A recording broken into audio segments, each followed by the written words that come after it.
திருமணமானவங்க, ஆக போறவங்க, sugar and வயோதிகத்தால இல்லற வாழ்க்கையில நிம்மதி இழந்தவங்க, குழந்தையின்மை இது எல்லாத்துக்குமே சேர்த்த ஒரே தீர்வுன்னு பாத்தீங்கன்னா மா நேச்சுரல்ஸ் பிரசன்ஸ் மிஸ்டர் பெர்ஃபெக்ட் மென் வெல்னஸ். உலகத்திலேயே முறையா 26 வகையான இயற்கை மூலிகைகளால நம்ம தமிழ்நாட்டில் உருவாக்கப்பட்ட ஒரு பவுடர் ஃபார்மட்லான ப்ராடக்ட் தான் இது. தமிழகம் உட்பட 13 நாடுகளில் கேஷ் ஆன் டெலிவரி ஃபெசிலிட்டி இதுக்கு இருக்கு. 1 லட்சத்துக்கும் அதிகமான ஹாப்பி ஃபேமிலிஸ் அண்ட் ஆயிரக்கணக்கான தம்பதிகளுக்கு குழந்தை பாக்கியம் கிடைச்சிருக்கு. இந்த ப்ராடக்ட்டை வாங்கி பயன்படுத்தின வாடிக்கையாளர்களே பல பேரும் டிஸ்ட்ரிபியூட்டர்ஸா மாறி இருக்காங்க.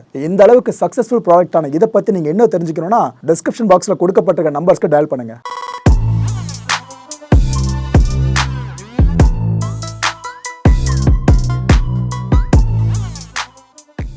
வணக்கம். Big topic with Karthik Mayakumar. நம்ம கும்பகோணம் பள்ளி தீ விபத்து யாரும் மறந்துருக்க மாட்டீங்களா?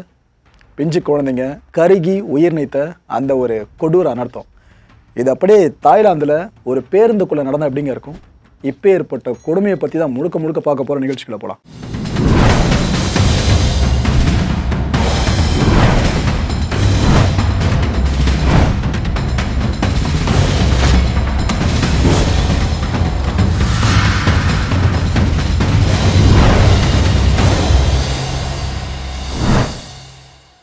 தாய்லாந்தோட ஒத்தைத்தானி அப்படின்ற ப்ராவின்ஸில் ஒரு பள்ளி இயங்கிட்டு இருக்கு. வாட் காவோ ஃபாயா சங்காரம் அப்படின்ற ஸ்கூலு. ஆக்சுவலாக elementary class and junior high ஸ்கூலை சேர்ந்த கிளாஸஸ் இருக்குல்ல, இதை சேர்ந்த மாணவிகள் தான். வயசு எத்தனை இருக்குன்னு நினைக்கிறீங்க? ஒரு 3 வயசில் ஆரம்பித்து ஒரு 10, 13 இவ்வளோ தான் அதிகபட்சம் இருக்கும் குழந்தைங்களுக்கு. இந்த குழந்தைங்க எல்லாருமே இந்த சைட் சீயிங் ட்ரிப்பை முடிச்சுட்டு பள்ளியை நோக்கி திரும்பி இருக்காங்க. ஆக்சுவலாக ட்ரிப்பு போயிட்டாங்க, திரும்ப அவங்க பள்ளியை நோக்கி வந்துக்கிட்டு இருக்காங்க. இந்த பேருந்தில் பார்த்தீங்கன்னா 6 ஆசிரியர்கள் உட்பட 43 பேர் பயணிச்சிருக்காங்க. ஆசிரியர்கள் மட்டும்தான் ஏஜ்டுன்னு சொல்லலாம், அப்புறம் டிரைவர் ஏஜ்டுன்னு சொல்லலாம். மற்றபடி எல்லாருமே உள்ளே இருந்தவங்க குழந்தைங்க, பள்ளி மாணவிகள். கரெக்டாக நண்பகல் ஒரு 12:30 மணி இருக்குங்க. அப்போ இந்த பேருந்தோட டயர் இருக்குல்ல, சடனாக தீ பிடிக்குது. இப்போ நெருப்பு நம்ம விளக்கில் எரிஞ்சிட்டு இருக்கப்ப அது கீழ் நோக்கி சாச்சா என்னங்க ஆகும்? நெருப்பு திரும்ப மேலே புக்குன்னு பரவ ஆரம்பிக்கும்ல. அதே மாதிரி இந்த கீழே டயரில் பற்றின நெருப்பு பேருந்து முழுக்க அப்படியே பரவ ஆரம்பிக்குது. அந்த காட்சியை நான் உங்களுக்கு காட்ட விரும்பலைங்க. அப்படி இருக்க அந்த காட்சியை பார்க்குறதுக்கு ரொம்ப டிஸ்டர்ப் ஆவீங்க. நடு ரோட்டில் வண்டி அப்படி தகன்னு எரிஞ்சுக்கிட்டு இருக்கு. இந்த பேருந்தை இயக்கிற டிரைவர் இதை லேட்டாக சுதாரிச்சிருக்காரோ என்னவோ அந்த டயரில் தீ பற்றின விஷயத்த. ஒரு கடத்தில் அந்த ரோட் பேரியர் இருக்கும் பார்த்தீங்களா, அங்கே போயிட்டு பேருந்தை கட்டுப்பாட்டை இழந்து மோத வச்சுட்டு இருக்காரு. அப்புறம் பேருந்து நின்று அங்கே இன்னும் மலன்னு தீ ஜுவாலை அப்படி கொழுந்து விட்டு எரிய ஆரம்பிக்குது. 16 மாணவர்கள் அப்புறம் 3 ஆசிரியர்கள் காயத்தோடு தப்பிச்சிருக்காங்க, உயிர் பழைச்சிருக்காங்க. அதில் சிலரோட நிலைமை மட்டும் ஹாஸ்பிட்டலில் இப்போ கவலைக்கிடமாக இருந்துக்கிட்டு இருக்கு. ஸோ ஒட்டுமொத்தமாக 19 பேர் இப்போ ஹாஸ்பிட்டலைஸ் பண்ணப்பட்டிருக்காங்க. மிச்சம் இருக்காங்களே எல்லாருமே இறந்துருக்காங்க. 20 மாணவர்கள், 3 ஆசிரியர்கள் பலி. ஒட்டுமொத்தமாக 23 பிணங்கள் அங்கே கறிக்கட்டையாக கண்டெடுக்கப்பட்டிருக்குங்க. பட்ட பகலில் நடு ரோட்டில் இத்தனை பிணங்களை உள்ளேருந்து ரெஸ்கியூ டீம் ஒன்றா வெளியே எடுக்க ஆரம்பித்தாங்க. நடு ரோட்டில் தகன மேடையை கேள்விப்பட்டிருக்கீங்களா? இந்த காட்சியை பார்க்குறப்ப அப்படிதான் மக்கள் இருக்கும். பாருங்கள் எப்படி போன பேருந்து எப்படி எலும்பு மட்டும் நிற்கிது பார்த்தீங்களா? இந்த அளவுக்கு தான் அந்த தீ ஜுவாலையோட அந்த கொடூரமான விஸ்வரூபம் இங்கே அமைஞ்சிருந்துச்சு. எல்லா வாகனங்களையும் நிறுத்திட்டாங்க. ஃபுல்லாக இதை அணைக்கிற வேலையில் மட்டும் தான் ஈடுபட்டாங்க. ஆனால் என்ன பிரயோஜனம்? அணைக்கிறதுக்குள்ளேயே அத்தனை உயிர்கள், 23 உயிர்கள் அங்கே பறி போயிடுச்சு. அந்த பேரண்ட்ஸ்லாம் உடஞ்சு எழுதாங்க. இது போல் உங்கள் குழந்தை பயணித்த அந்த பேருந்தில் தீ விபத்து ஏற்பட்டு உங்கள் குழந்தை இறந்துட்டாங்கன்ற விஷயத்த சொன்னதுமே அந்த பேரண்ட்ஸ் மனநிலை யோசிச்சு பாருங்கள். 3 வயசு குழந்தைக்கு அம்மா, 5 வயசு குழந்தைக்கு அப்பா, 10 வயசு குழந்தைக்கு அம்மான்னு எல்லாம் கதறி அழுதுட்டு வர ஆரம்பித்தாங்க அந்த ஸ்பாட்டுக்கு. இந்த பசங்களோட வயசு பார்த்தீங்கன்னா குறைஞ்சது 3லேருந்து அதிகபட்சம் 15 வயசு பசங்க தான். இத்தனை பிரேதங்கள் அங்கே ஒரே இடத்துலங்க அப்படி கிடக்குது ஒன்று பார்க்கும்போது கறிக்கட்டையாக. இதை பற்றி நான் சொல்லும் போது விவரிக்கும் போதே உங்களுக்கு ஒரு மாதிரி கண்ணு கலங்கும். அங்கே இந்த கோரத்தை பார்த்தாங்களே பாதசாரிகள், அந்த பக்கமாக போயிட்டு வர மக்கள்லாம், அவங்க வரைக்கும் நின்று இதை பார்த்துட்டு கதறி அழ ஆரம்பிச்சிட்டாங்க. நடு ரோட்டில் நின்று அழ ஆரம்பிச்சிட்டாங்க. ஏன்னா குழந்தைங்க யாருக்கு தான் மனசு கேட்காமல் இருக்கும். அவ்வளோ பேர் அங்கே அழுதுகிட்டு இருந்தாங்க. இந்த அம்மாலாம் அங்கே வந்து நின்று ரொம்ப நேரமாக அழுதுகிட்டு இருந்தாங்க. இவங்கள மாதிரி தான் பல பேருமே. இதெல்லாம் நம்ம நெஞ்சியே உடச்சிருவாங்க இது போல் காட்சியெலாம். இவங்க யாருன்னா அந்த இறந்த குழந்தைங்க இருக்காங்களே, அதில் குறிப்பிட்ட குழந்தையோட குடும்பத்தினர், உறவினர்கள். இவங்கெல்லாம் வராங்க அந்த ஸ்பாட்டுக்கு. ஆக்சுவலாக அடையாளம் காட்டுறதுக்காக இவங்களை அழைச்சிட்டு வந்திருக்காங்க போல இருக்கு. இவங்க கூட இன்னொரு சின்ன குழந்தைய நடந்து வராங்க. அவங்க கண்களை பொத்திக்கிட்டாங்க. ஏன்னா அங்கே எப்படி இருக்கும் பிரேதம் யோசிச்சு பாருங்கள். எரிஞ்ச பிரேதம் வர குழந்தைங்க, அந்த குழந்தையோட கண்ணை மூடிக்கிட்டு அந்த குழந்தை அழுதுகிட்டே வரா. என்னாச்சு ஏதாச்சுன்னு அழுதுகிட்டே வரா. இவங்களே கதறி அழுதபடியே அந்த பிரேதங்கிட்ட அப்ரோச் பண்ண போனாங்க. அந்த இடத்துல இவங்க அந்த குழந்தைய அடையாளம் காட்டுறதுக்குள்ளே இவங்க மனநிலையை கொஞ்சம் யோசிச்சு பாருங்கள், எந்த அளவுக்கு இவங்க உடஞ்சி போயிருப்பாங்கன்னு சொல்லிட்டு. இந்த நிறைய பிரேதங்கள் அடையாளம் காணப்படவே முடியலைங்க ஆரம்பத்தில். ஏன்னா தீயில கருகின சொல்லும்போது கஷ்டமாக இருக்குது, தீயில கருகிட்டாலே முகம் சிதையுது அப்படின்ற பட்சத்தில் அடையாளம் காண்றது ரொம்ப பெரிய ப்ராசஸாக மாறிடும். இந்த டிஎன்ஏ சாம்பிள்ஸ் இருக்குல்ல, இதைத்தான் ஐடென்டிஃபிகேஷன் ப்ராசஸ்க்காக அங்கே இருக்க அதிகாரிகள் பயன்படுத்தி இருந்தாங்க. இந்த ப்ராசஸ் ஒரு வழியாக முடிஞ்சு யார் யார் இறந்தாங்களோ அவங்க சார்ந்த முழு விவரமும் இப்போ வெளியிடப்பட்டிருக்கு. அந்த விவரம் வெளியாகி பல பேர் வீடுகளில் அந்த ஒப்பாரி ஓலம் இருக்குல்ல, அதுதான் இப்போ அதிகரிச்சுக்கிட்டு இருக்கு. இப்போ ஸ்க்ரீனில் தெரியுறாங்களே, இவங்க பேர் கனக்வான் ஸ்ரிப்பாங். இவங்க இப்போ இந்த தியாகத்தின் அடையாளமாக தாய்லாந்து மக்களால் போற்றப்பட்டுக்கிட்டு இருக்காங்க. பார்க்க சின்ன பொண்ணாக இருக்காங்க. இவங்க அப்படி என்ன ப்ரோ பண்ணாங்க, ஏதோ பெரிய தியாகன்ற மாதிரி பல பேரும் ஸ்டேட்டஸ்லாம் வச்சுருந்தாங்க ஃபோட்டோவை. அப்படி என்ன பண்ணாங்க அப்படின்னு நீங்கள் கேட்குறீங்கன்னா, ரமணா படம் பார்த்தீங்கன்னா மக்களே, அதில் ஒரு சீக்வன்ஸ் ஒன்று வரும். கட்டடம் எரிஞ்சிட்ருக்கோம், அந்த நேரத்தில் ஒருத்தவங்க இப்படி அரவணைச்சிருக்க மாதிரி இருக்கும். அப்புறம் விஜயகாந்த் சார் வந்து தொடும்போது சாம்பலாக கீழே உருகும். சிம்ரன் அவர்கள் நடிச்சிருந்த அந்த ஒரு கேரக்டர் நினைக்கிறேன். அது நிஜத்தில் நடந்தால் எப்படிங்க இருக்கும், அதுபோல் நடந்திருக்கு. ஆனால் சாம்பலாக உதிரலை, அந்த நெருப்பில் எரிஞ்சு இவங்களோட உடம்பு இருக்குல்ல அப்படி கருகி போய் கிடந்திருக்கு. சொல்கிற அதை பற்றி தெளிவாக எதுக்காக இவங்களை சிம்பிள் ஆஃப் சாக்ரிஃபைஸ்னு இப்போ போட்டிருக்கிட்டு இருக்காங்கன்னு. இந்த கணக்கான் இருக்காங்களே, இவங்க கடந்த செப்டம்பர் மாதம் 26 தான் கிராஜுவேஷன் செரிமனியை முடிச்சுட்டு வெளியே வந்தாங்க. ஸோ படித்து முடிச்சிட்டாங்களா, இந்த ஸ்கூலில் இவங்க டீச்சராக ஜாயின் பண்ணிட்டாங்க. ஜாயின் பண்ண அடுத்த மாதம் இட் மீன்ஸ் இதோ இப்போ இந்த பேருந்தில் 6 டீச்சர்ஸ் பயணம் பண்ணாங்களே, அதில் இவங்களும் ஒருத்தவங்க. போன இவங்க இப்போ கறிக்கட்டையாக தான் மீட்கப்பட்டிருக்காங்க.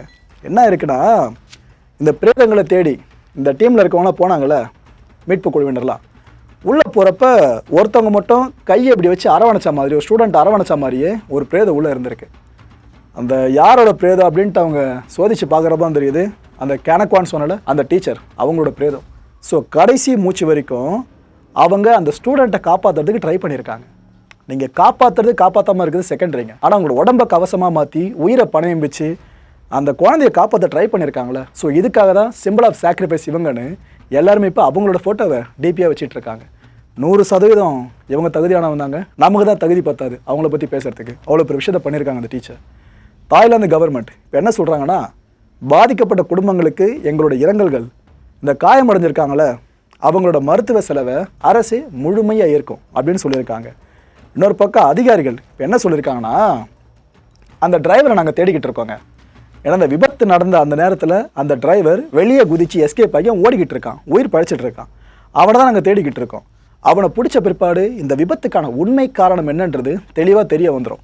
இப்போ எங்களால் அசம்ஷன் மட்டும் தான் அடுக்க முடியும். ஸோ இப்போதைக்கு அது வேணாம், நாங்கள் ஒரு பிடிச்சதுக்கப்புறம் சொல்கிறோங்க அப்படின்னுட்டாங்க. ஆனால் விசாரணை மட்டும் தொடர்ந்து நடந்துக்கிட்டு இருக்கிறதா அதிகாரிகள் சொல்லியிருந்தாங்க. அதிகாரிகள் சொன்ன நேரம் ஒரு பர்சன் பக்கத்தில் இருக்க போலீஸ் ஸ்டேஷனில் போயிட்டு சரண்டர் ஆகுறாரு. வேறு யாரும் இல்லை, இந்த பேருந்து இயக்குனார்ல அந்த டிரைவர், அவர் பேர் சமன் சான்ஃபோர்ட், வயசு ஒரு 48 இருக்குங்க. இவர் ஆக்சுவலாக போலீஸ் ஸ்டேஷன் வந்ததே பயத்தில் தான் வந்திருக்காராம். ஏன்னா அங்கே இருந்த பப்ளிக்கில் அவ்வளோ கோபம் அவர் மேலே. யார் அந்த டிரைவர், குழந்தைங்க இங்கே இப்படி கொத்து கொத்தா எரிஞ்சு செத்து கிடக்கு, அந்த டிரைவர் மட்டும் தன்னோட உயிரை பாதுகாத்துக்கு ஓடிட்டானா, அவங்க இருந்திருக்கணும் ஸ்பாட்டில், எங்கே போனா அவனு, மக்கள் இவரை கொலவெறியில் தேடி இருக்காங்க. அந்த பயத்தில் தான் ஸ்டேஷனில் வந்து சரண்டர் ஆகிருக்காரு. சரண்டரான பிற்பாடு தான் தெரிஞ்சிருக்கு, அந்த பேருந்துலேருந்து உயிர் படைச்சாங்களே அதில் ஒரு 8 மாணவர்கள் வரைக்கும் இந்த டிரைவர் காப்பாற்றினவங்க தானா. ஒரு கட்டத்தில் பஸ் ரொம்ப எரியவே தான் இதுக்கப்புறம் என்ன பண்ணுறது தெரியாமல் பயத்தில் அந்த டிரைவர் அங்கேருந்து எஸ்கேப் ஆகிட்டு இருக்காப்லையா. நான் வேகமாக போகலை அப்படின்னு வாக்குமூலம் கொடுத்துருக்காரான். ஏன்னா முதல்ல எழுந்த குற்றச்சாட்டு அதுதான், நீ தான் வேகமாக பஸ் இயக்கி அந்த தடுப்புலவே முட்டி குழந்தைங்க உயிர் பறிபோக காரணமாக அமைஞ்சிருக்கு, அதுக்கப்புறம் நெருப்பு படுத்திருக்குன்னு பல பேர் சொல்லவே தான் அவர் இந்த வாக்குமூலத்தை கொடுத்துருக்காரு. நான் வேகமாக போல 70 km/h இல்லைன்னா அதிகபட்சம் 80 km/h இந்த வேகத்தில் மட்டும் தான் நான் போனேன், மற்றபடி நான் வேகமாக பஸ் எடுக்கவே இல்லை, எப்படி தீ பிடிச்சதுன்னு தெரியலன்னு அவர் சொல்லியிருக்காராங்க. ஆனால் அந்த டிரைவர் என்னதான் சொன்னாலும் இவர் மேலே முன்வைக்கப்படுற விமர்சனங்கள் இருக்குல்ல, அது மட்டும் அதிகரிச்சவன தான் இருக்குது. ஏப்பா நீ டிரைவராக இருக்கலாம், உன் உயிரை கொடுத்தாவது குழந்தைங்க உயிரை காப்பாற்றிருக்கணும் அப்படின்ற ஒரு விமர்சனத்தை தான் தாய்லாந்து மக்களே முன் வச்சுக்கிட்டு இருக்காங்க. இந்த நேரத்தில் இன்னொரு புதிய தகவலை வெளியாக இருக்குங்க. இதை கேட்குறப்ப நமக்கே கொஞ்சம் ஷாக்கிங்காக தான் இருக்குது. இந்த எமர்ஜென்சி எக்ஸிட் இருக்குல்ல இந்த பேருந்தில், இது ஆக்சுவலாக இயங்கலை, அந்த நேரத்தில் ஸ்ட்ரக்காக இருக்குன்னு இப்போ ஒரு செய்தி வெளியே வந்திருக்கு. இது சார்ந்த ஆய்வையும் விசாரணையும் அதிகாரிகள் ஆரம்பிச்சிருக்காங்க. மக்களே நம்ம பஸ்ஸில் இருக்கிற எமர்ஜென்சி சார்ந்த விஷயங்கள் இருக்குல்ல, எமர்ஜென்சி நேரத்தில் பர்ஃபெக்டாக செயல்படணும், அதுக்காக அந்த விஷயங்களை பொருத்தி வச்சுருக்கோம். ஒவ்வொரு அரசும் இதை வலியுறுத்திக்கிட்டு இருக்காங்க. ஆனால் பேருந்துகளை பராமரிக்கிறவங்க அது எந்த அளவுக்கு பராமரிக்கிறாங்க அந்த ஒரு போர்ஷன்ஸ் அப்படின்றதான் பெரிய கேள்விக்குறியாக இருக்குது. தாய்லாந்தில் நடந்த விஷயம் தானே அப்படின்னு மெத்தனமாக இருக்காதீங்க. நாளைக்கு இது எங்கே வேணாலும் நடக்கலாம். நாம் இப்போவே அலர்ட் ஆனதாக உண்டு. இந்த சிஎன்ஜின்னு சொல்லுவாங்க. ஆக்சுவலாக இது ஒரு எரிபொருள் வகை தான். இந்த சிஎன்ஜி சிலிண்டர்ஸ்னா கம்ப்ரஸ்ட் நேச்சுரல் கேஸுங்க. இந்த இயற்கை வாயு மூலமாக ஃபுல்லாக இயங்க வல்ல தான் இந்த பேருந்து. இதுதான் தீ விபத்துக்கு காரணமாக இருக்கலாம்னு இப்போ ஒரு முதற்கட்ட முடிவுக்கு தாய்லாந்து விசாரணை அதிகாரிகளே வந்திருக்காங்க. ஆக்சுவலாக தாய்லாந்தில் எடுத்துக்கிட்டிங்கன்னா கிட்டத்தட்ட 13,426 சிஎன்ஜி பயணிகள் பேருந்துகள் இயங்கிக்கிட்டு இருக்கு. இதில் வழக்கமான ரூட்டில் மட்டுமே, அதாவது ஒரே ரூட்டு தான் போயிட்டு போய் வந்துக்கிட்டு இருப்பாங்க, அந்த ரூட்ஸில் மட்டுமே 10,491 சிஎன்ஜி பயணிகள் பேருந்து இயங்கிக்கிட்டு இருக்கு. வாடகைக்கு எடுத்து ஓட்டப்படுற அந்த சிஎன்ஜி பயணிகள் பேருந்துகள் இருக்குல்ல, அதோட எண்ணிக்கை 2,935. இந்த நேரத்தில் தாய்லாந்து அரசு என்ன உத்தரவு பிறப்பிச்சிருக்காங்கன்னா, நம்ம நாட்டில் ஓடுற எல்லா பேருந்துகளையும் ஆய்வு பண்ணுங்க. ஸ்பெசிஃபிக்காக இந்த சிஎன்ஜி பவரில் இயங்கிட்டு இருக்க பேருந்துகள் இருக்குல்ல, அதை ஆய்வுக்கு உட்படுத்துங்க. 2 மாதங்களில் எல்லா ஆய்வு பணிகளையும் முடிச்சே ஆகணும். சுற்றுலா பயணிகள் பயணிக்கிற அந்த பேருந்துகள் இருக்குல்ல, இதுக்கு கூடுதல் கவனத்தை கொடுங்க. இவங்களோட பாதுகாப்பை உறுதி செய்யுங்க அப்படின்றாங்க. ஏன்னா தாய்லாந்துல சுற்றுலாவுக்கு பேர் போனதுங்க. ஸோ அவங்களோட உயிரை இப்போ அந்த இடத்துல ஊசலன்ற பயம் வந்துச்சுன்னா யார் வருவா அந்த நாட்டுக்கு? இந்த எமர்ஜென்சி சுச்சுவேஷனை எப்படி ஹேண்டில் பண்ணணும், இதை சார்ந்த பயிற்சிகளை இந்த பேருந்துகளை பராமரிக்கிறாங்களே அவங்களுக்கும் அந்த பேருந்தை இயக்குறவங்க எல்லாருக்குமே கொடுங்க. இது மேண்டேட்ரி ட்ரைனிங் செஷனாக கண்டிப்பாக இருக்கணும்னு கவர்மெண்ட் சொல்லுது. தரச்சோதனை இருக்குல்ல, இதுக்காக சர்டிஃபிகேட் இஷ்யூ பண்ணுற மாதிரி அரசுல இருந்து இதில் இறுக்கம் காட்டுங்க. அவ்வளோ சீக்கிரம் இங்கே சர்டிஃபிகேட் கொடுத்துறாதீங்க. ப்ராப்பராக ஒரு சின்ன எரர் கூட இல்லை, இந்த பேருந்தோட தரம் பர்ஃபெக்டாக இருக்குன்ற விஷயம் கன்ஃபார்ம் ஆனால் மட்டும் அந்த சர்டிஃபிகேட்டை இஷ்யூ பண்ணுங்கன்னு தாய்லாந்து அரசு இப்போ சொல்லியிருக்கு அதிகாரிகளுக்கு. ஒரு இன்ட்ரெஸ்டிங்கான ஃபேக்டை சொல்லட்டுமாங்க, ஆனால் மோசமான ஃபேக்ட்டு. இந்த உலகத்திலேயே வேர்ஸ்ட் ரோட் சேஃப்டி கொண்ட நாடுன்னு எடுத்துக்கிட்டிங்கன்னா தாய்லாந்து தான். அங்கே என்னென்னா அன்சேஃப் வெஹிக்கிள்ஸு. இப்போ பார்த்தீங்கன்னா இந்த விபத்து அதுவே ஆகச்சிறந்த சான்று. புவர் டிரைவிங்க, மோசமாக வண்டியை ஓட்டுறது அந்த கண்ட்ரியில். இதோட இம்பேக்ட் என்ன ஆகுது? வருஷம் தாய்லாந்தில் உயிரிழக்கிறவங்க எண்ணிக்கை இன்க்ரீஸ் ஆகிட்டு இருக்கு, குறைய மாட்டுது. கிட்டத்தட்ட 20,000 பேர் உயிரிழக்கிறாங்க ஒரு வருஷத்துக்கு மட்டுமே 20,000 பேர் தாய்லாந்தில் மட்டுமே. இந்த நம்பர்ஸை வெளியிட்டு இருக்கிறது வேர்ல்டு ஹெல்த் ஆர்கனைசேஷன். இதை நீங்கள் கணக்கு பண்ணி பார்த்தீங்கன்னா ஒரு நாளைக்கு குறைஞ்சது 50 பேர் தாய்லாந்தில் இந்த சாலை விபத்தில் உயிரிழக்கிறாங்கன்னு அர்த்தம். ஸோ ஆவரேஜ் ஃபிகரு 50 வந்துடுது. மக்களை இந்த கான்டென்ட்டை பொறுத்த வரைக்கும் நம்மளாம் சிந்திக்க வேண்டியது ஒரே ஒரு விஷயம் தான். தாய்லாந்து சந்தோஷத்துக்கு பேர் போனதுப்பா, நம்ம மகிழ்ச்சியாக இருக்கணும்னா அங்கே போய் நல்லா என்ஜாய் பண்ணலாம் அப்படின்ற ஒரு சைடு மட்டும் தான் நம்ம பார்த்துருக்கோம். ஆனால் அதே தாய்லாந்துக்கு இப்போ ஏற்பட இன்னொரு டார்க்கான சைடும் இருக்குங்க. யாருக்கு தான் மனசு அடிச்சிக்காது, குழந்தைங்களாச்சு, இவ்வளோ குழந்தைங்கள கறிக்கட்டைகளா அங்கேருந்து நம்ம எடுக்கிறோம் அப்படின்னா பிணங்களா எப்படி இருக்கும் மனசு? இந்த இறந்தவங்களோட ஆன்மா சாந்தி அடைய இறைவனை பிரார்த்தனை பண்ணும். அடுத்த நிகழ்ச்சி சந்திக்கலாம். நன்றி, வணக்கம். வணக்கம் மாயம் ஸ்டுடியோஸ் நண்பர்களே. மாயம் ட்ரெண்ட்ஸ் அப்படின்ற ஒரு புதிய ஃபேஸ்புக் பேஜை ஓப்பன் பண்ணியிருக்கோம். நீங்கள் யூடியூப்பில் பார்த்துட்டு இருக்கீங்களா நம்மளோட கான்டென்ட்ஸ்லாம். இதெல்லாம் விட ஒரு படி மேலே ரொம்ப கிறிஸ்பாகவும் ரொம்ப சூப்பராகவும் நிறைய கான்டென்ட்ஸ் உங்களுக்கு இந்த பேஜில் காத்துட்ருக்குங்க. ஸோ உடனடியாக ஃபேஸ்புக் பிளாட்ஃபார்ம் போங்க, மாயம் ட்ரெண்ட்ஸ்னு டைப் பண்ணி சர்ச் பண்ணி நம்ம பேஜை ஃபாலோ பண்ணுங்கள். அப்படியே நம்ம சேனலையும் நீங்கள் சப்ஸ்கிரைப் பண்ணிட்டீங்க அப்படின்னா இன்னும் நிறைய புது கான்டென்ட்ஸை உங்களுக்காக ப்ரொடியூஸ் பண்ணி கொடுத்துக்கிட்டே இருப்பாங்க. நீங்கள் பண்ணுற ஒவ்வொரு சப்ஸ்கிரிப்ஷனும் எங்களுக்கு பெரிய மோட்டிவேஷனாக அமையும்.